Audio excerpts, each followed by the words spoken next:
Avec la plateforme Ousted, on devient plus intéressé. On s'intéresse plus à tout ce qui est numérique, à tout ce qui est informatique, parce que la génération d'aujourd'hui, les apprenants d'aujourd'hui demandent un apprentissage qui est à la hauteur de ce qui est, c'est-à-dire de ce qui est du 21e siècle. Donc, on doit toujours être actualiser ces données, on doit toujours être à jour. La plateforme Ousted aide à devenir plus intéressé. C'est-à-dire on s'intéresse plus aux moyens de la technologie parce qu'on est dans l'obligation d'être toujours à jour.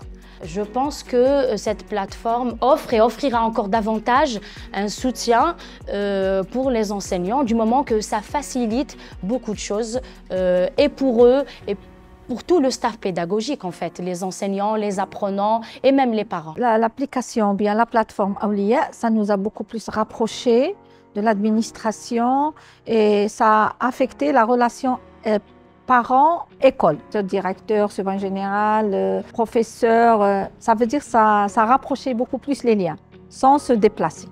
C'est très important, surtout pour les parents qui travaillent. Et nous avons une application mobile qui est interconnectée sur le système pour tous les fonctionnaires de l'éducation. Chaque enseignant peut avoir son bulletin de salaire. Il peut faire une demande de transfert, une demande d'affectation, une demande de permutation à partir du système.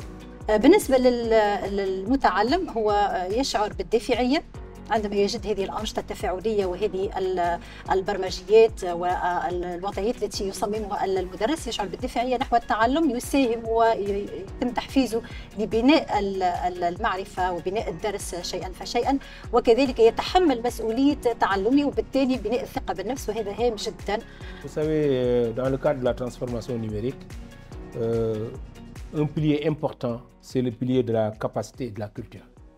Et quand on parle du pilier de la capacité et de la culture, il porte sur 4 aspects.